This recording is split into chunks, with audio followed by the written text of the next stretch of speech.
Hi, I'm Chris McClure, and this is Module 10 for EDL 856, a case study, a new role for the parents' organization.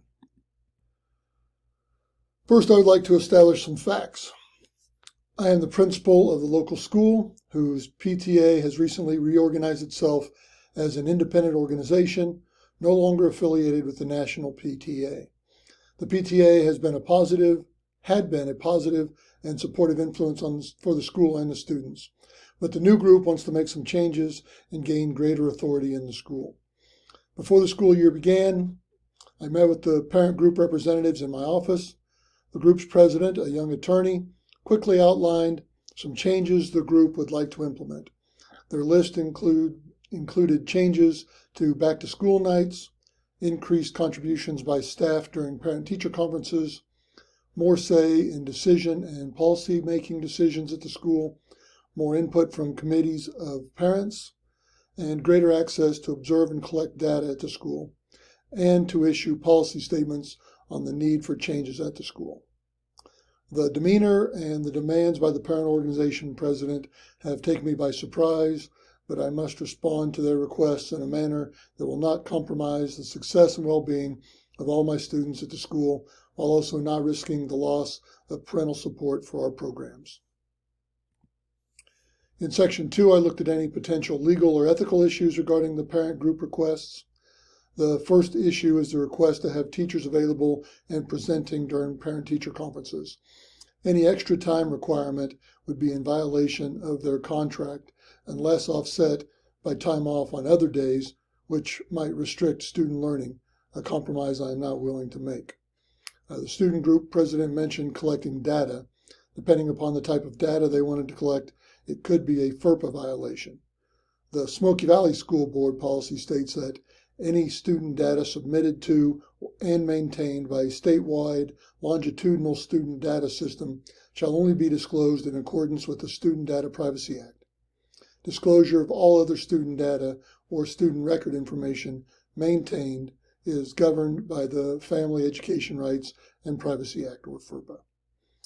As far as ethics is concerned, while I question the intent and statements of the parent group representatives, I don't believe there were any ethical violations, and no one was harmed in this situation.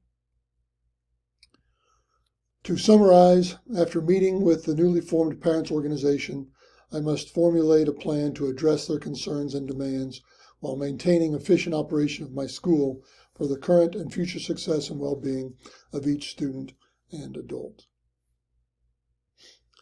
Next, I will determine if there are additional factors that need to be included, beginning with people. I will want to ascertain if this new parent organization is representative of all the parents or is comprised of a small group of parents with an agenda.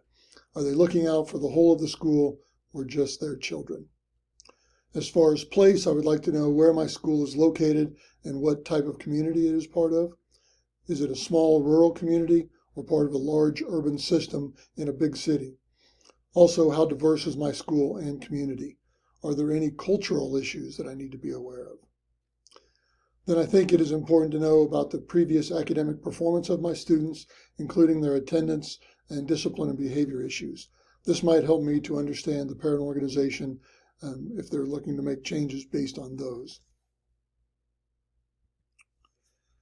The priority in this situation is to process the meeting and respond to the demands of the parent organization. I must decide what course of action is best for the success and well-being of my students and staff.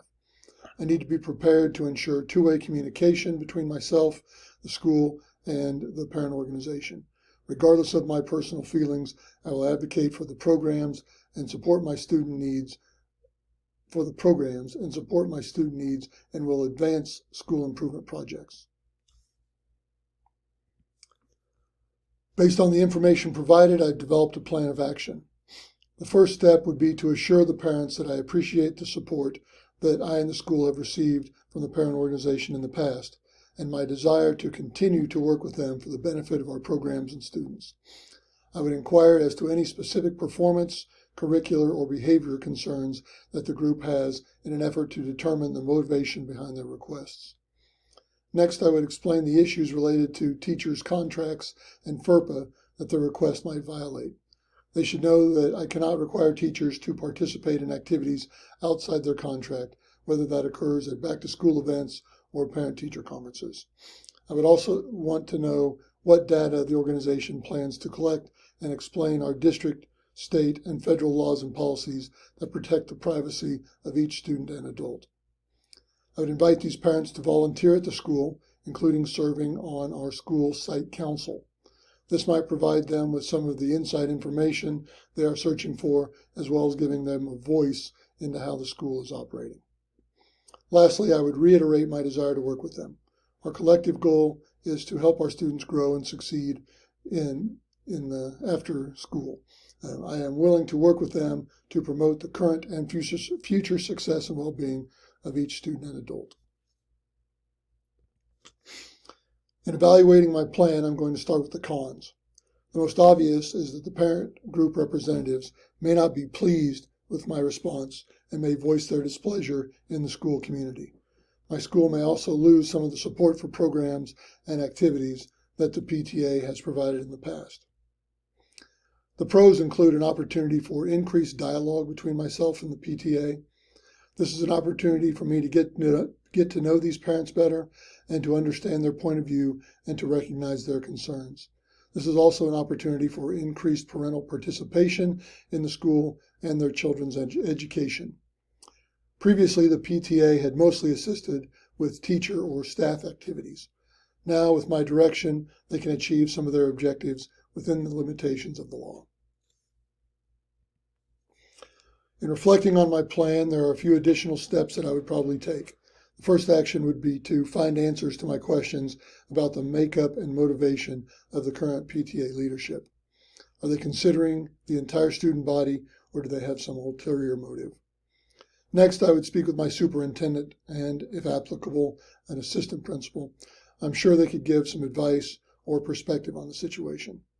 I might also speak to some of my veteran teachers to get their input on the situation.